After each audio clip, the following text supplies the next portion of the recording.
Welcome, high schoolers. I am glad that you are in class today, and today is Tuesday, January 18th for you guys, and I am broadcasting here from Orlando. The sun is setting, and our little apartment. The kids are out playing mini golf with their dad, and I am finishing this up.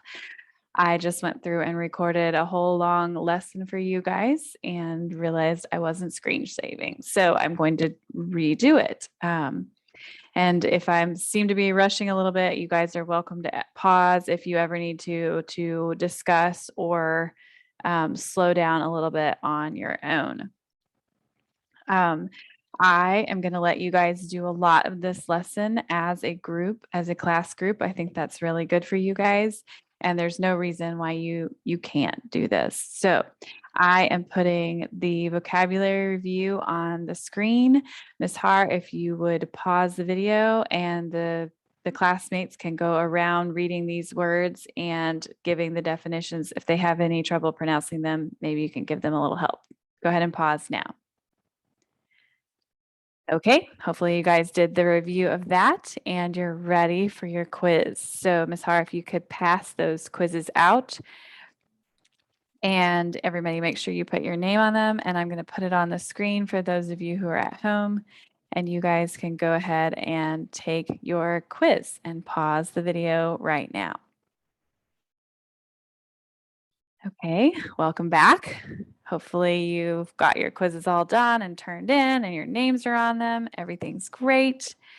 So we can move on to our grammar mini lesson of participial phrases. So you guys are looking for a working definition and a way to find participial phrases in your sentences as we go through this blog, this website. So I've already, let's see, let me because I just took the quiz because I already done this class once before. Oh, well, we'll have to give it a try. Let's see if I can reset it. English sentences, participial phrases. Let's see if I can get back to there without it being, oh, good. It reset the quiz for us. Good. Okay, so we are going to be talking about participial phrases, and you are looking for this working definition. So to start off, a participial phrase is a phrase that looks like a verb, but it actually functions as an adjective. It modifies a noun in the same sentence. And phrases like this can really spice up your writing. We'll talk a lot about how Isabel Allende uses these when I come back and we're back together again. So here's an example of a participial phrase. Fond of brushing her hair. Kelly always had smooth and silky locks. So the actual verb in this sentence is had. But the word fond is also a verb. It is just being used as a noun in this sentence to modify Kelly, sweet Kelly, who likes to brush her hair. Here's another example. The trash can sat in the corner brimming with garbage. So sat is the verb, but brimming with garbage actually talks about the trash can. And a lot of times we can put these participles, these verbs that are being used as nouns, with a prepositional phrase to give even more information. So Sally is walking across the room. Sally is smiling. We have two things that Sally is doing, and we can have one of them be the main verb of the sentence and one of them be the participial. Smiling, Sally walks across the room. Now we've got lots of action going on in our sentence. We can add even more information to our sentence by adding a prepositional phrase into that participial. Smiling from ear to ear, Sally walks across the room, gives us a lot of information. So we've talked a lot about how you guys are supposed to be writing high school sentences. These phrases can really help you write high school sentences. So For instance, in kindergarten, you might say, Sally is walking, period. Sally is smiling, period. In middle school, you might go ahead and use a compound sentence. Sally is walking, comma, and Sally is smiling, period. And for both of those, kindergarten, I would say, yay, good work. Middle school, I would say, yay, good work. But high schoolers need to be using a lot more variety. So smiling from ear to ear, Sally walked across the room gives you that variety. Make sure that when you're writing a participial, you're using the present or past participial verb, meaning it has an ing or it has that ed or en, whatever the past participle form of the verb is. So here we are with smiling. Here's the present, smiling, and here's the past. So we could also write this sentence about Sally. Would be a little bit harder to use. Well, let's use this next one. Let's use the past participle of hung, of to hang. So hung on the wall, the mirror gave a great effect. So gave would be our regular verb, but hung would be the participial, and it does describe. So here's an example. The woman, smiling and waving, said hello. You can see that we can put our participial phrases in the middle or at the beginning or at the end. These phrases always need to be set off from the sentence with commas, almost always. They can be taken out of the sentence and the sentence still makes sense. I can say the woman said hello and it makes fine sense. I can say the painting lit up the room and it makes sense. So because of that, we're going to set these sentences off with commas. So make sure, sorry about the weird pictures, that you're setting them off with commas. Also, there are a couple of warnings about this. Don't forget your punctuation like we were just talking, and avoid dangling modifiers. That means that sometimes you can use, I don't know if you guys can see this very well, but here it is, the sentence that I'm about to talk about. You can use a participial phrase in the wrong place in a sentence, and it really makes it sound very silly. The cup of water spilled everywhere, and Connor walked over to clean it up, dripping over the sides of the table. Now, in this sentence, it really makes it sound like Connor is the one dripping over the sides of the table, and that is very unfortunate. So don't do that.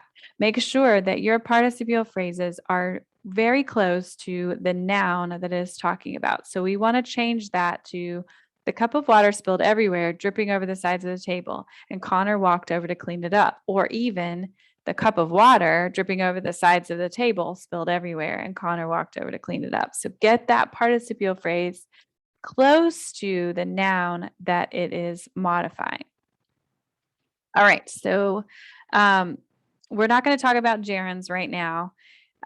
Just do your best with your sentences that you're going to write for homework, and we'll talk about those later. So let's go over to test our knowledge. What punctuation is used to set off participial phrases from the main clause in the sentence? Right, it's commas. Excellent, excellent work. Identify the participial in the following sentence. So let's read it together. Hanging up the phone, Susan thought about her life. Now we're not having to find the whole phrase, just the participial. So Susan thought about her life is the main sentence and thought is the main verb. So where's the participial? Correct, hanging. So hanging is our participial. Okay, so true or false? All participles end with ed. It's false because we know a lot of them end with ing. And then a blank happens when a participial phrase isn't linked to the correct noun. Dangling modifier. Good job. So let's check our work and look at all those green checks. Good job.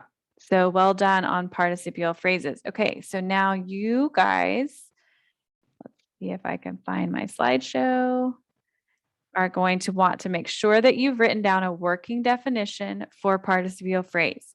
It's ing and ed verbs used as an adjective in the sentence, not as the main verb. What do we look for these? Well, you're going to want to look for the commas that offset them. You're going to want to look for those ing and ed verbs, and you're going to look for the noun that it modifies. So good work on participial phrases. Okay, now you give it a try. For homework, you're going to choose 5 of your classmates to create a sentence with a participial phrase. And last time we did a positives with your classmates, and I didn't make you write a whole sentence. I really want you to focus on writing the whole sentence this time. So here's some examples. Mrs. Oster, traveling to Universal Studios, still managed to teach her classes by video. Here I am doing it for the second time because the first time I did it wrong. But in this one, I offset my participial phrase with commas and I put it in the middle of the sentence, traveling to Universal Studios. Enjoying the amusement park, the children rushed from roller coaster to roller coaster. I have it at the beginning, it's got a comma afterwards, and it's got that ing verb in it. So that's how you know that it's a participial phrase. At the end of the day, the family was tired, comma, having walked at least 10 miles. Here we have it at the end.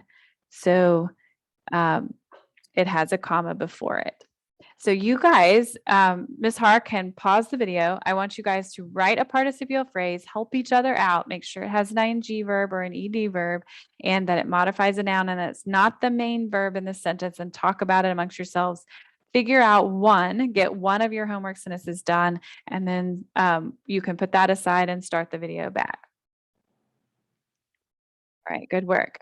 Okay, I am going to go ahead and start with your chapter questions. Who are the other members of the IG team? And somebody read that for me.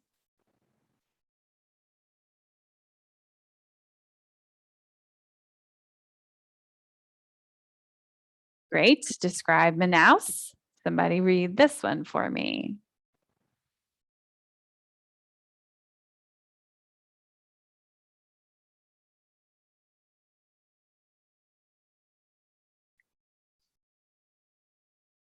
Good. Sounds a lot like Orlando. Who is Dr. Romero Torres? Somebody read this one for me.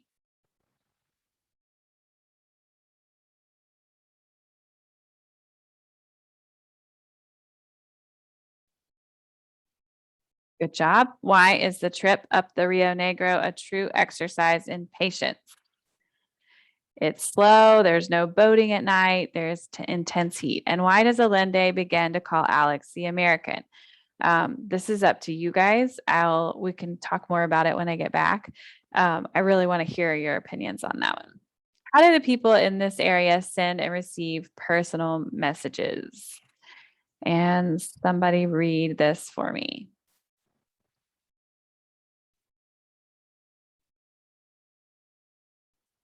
Good work. What is the fauna along the river? Somebody read this one out for me. By the way, my kids are playing putt-putt at an alligator putt-putt place, and I think they were going to pay to touch the alligators. What was Alex's most serious problem on the boat and why? Somebody read this answer for me.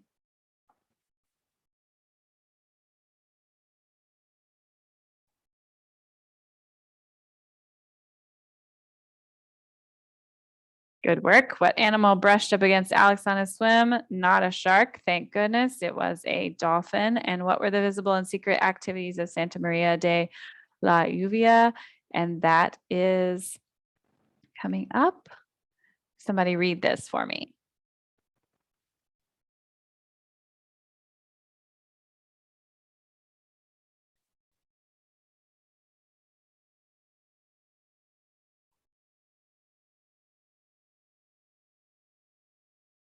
And why are none of the houses in Santa Maria de la Lluvia more than 15 years old? Somebody read this answer for me.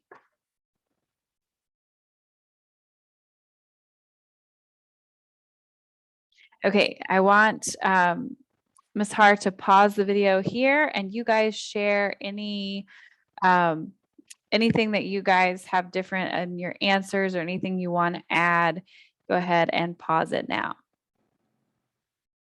And then we can start back up. Good. All right. What does the author mean when she says that the indigenous people were very spiritual? What does it mean that they had no concept of guilt? I want to talk about this when we come back. Obviously, being spiritual and being Christian are not the same thing. So we need to talk about that. And then describe Lamai. Sorry for the typo, the shaman. And somebody read this one for me.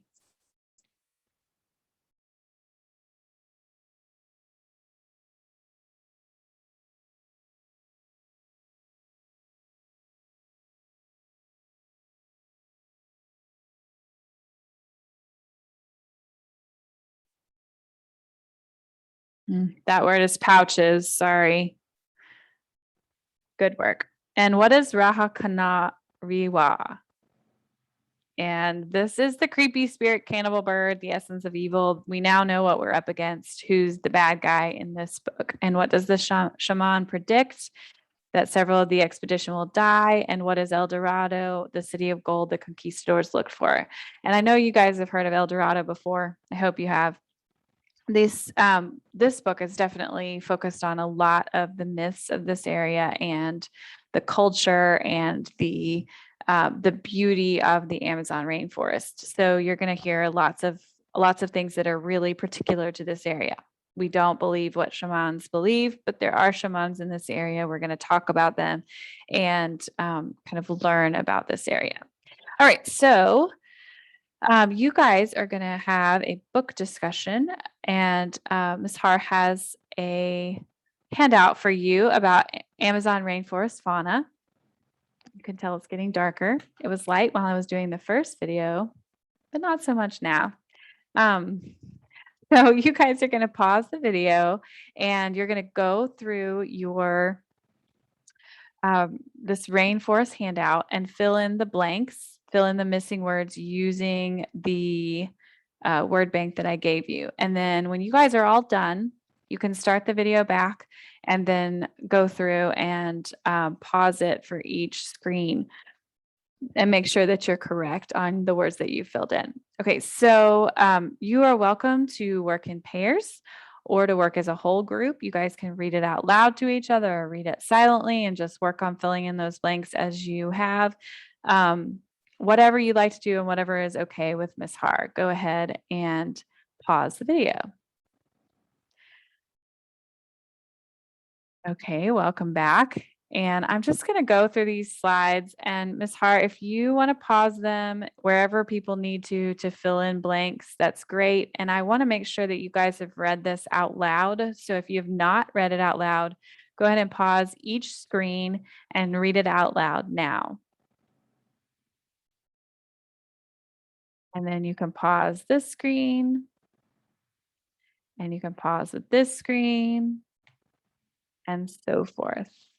You guys fill in your blanks and make sure you have all of these done.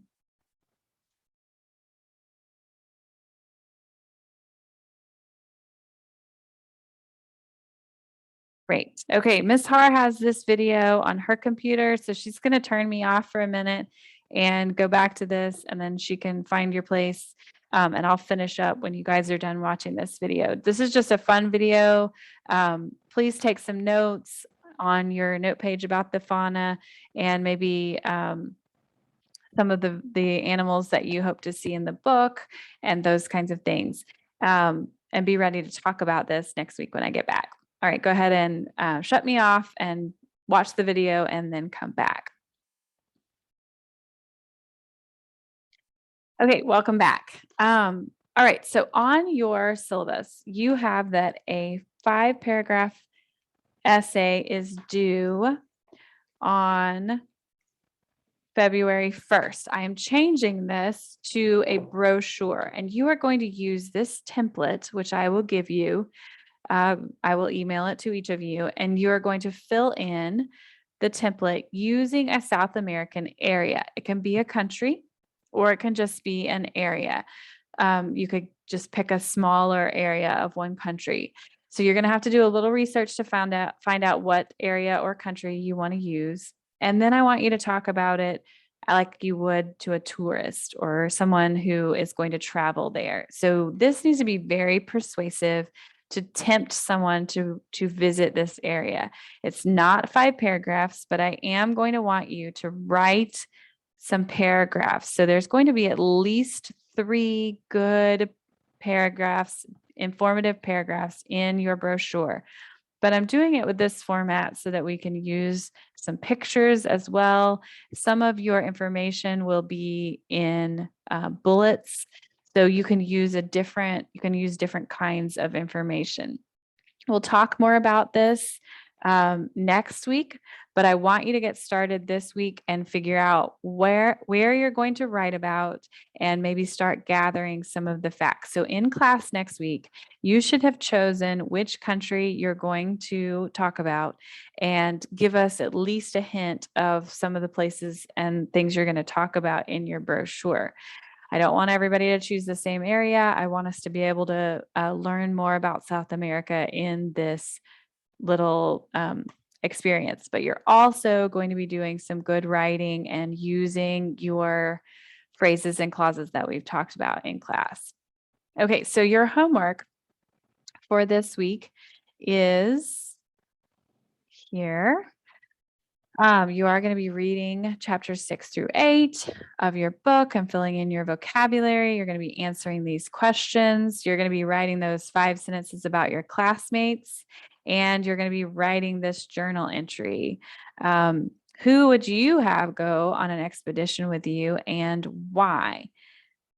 So, you're going to title this My Expedition Group and write the date on the top of your page. Write at least 5 sentences and in your journal entry with a Bible verse that would help you if you were going on a journey. Write 1 sentence about the Bible verse to tell me why you chose this verse. So I'm done with my part of the lesson. And if you guys have more time, and Ms. Hara, I do usually let them go at 15 minutes after the hour so that those going to choir can get there pretty much on time. We try not to cross over too much. But you guys can use the remainder of your time in class to work on your homework. You can either read together as a group and answer the questions, or maybe you guys all decide to work on your journal entries and talk about it. I'm okay with whatever Ms. Hara is okay with. And you guys can work on whichever part of your homework that you'd like to. Grammar sentences might be pretty fun to work on together. Challenge each other with those participial phrases, but whatever you'd like to work on. So I will see you guys next week, and hopefully you guys have a great week and get that homework done, and I'll check everything next week. Bye.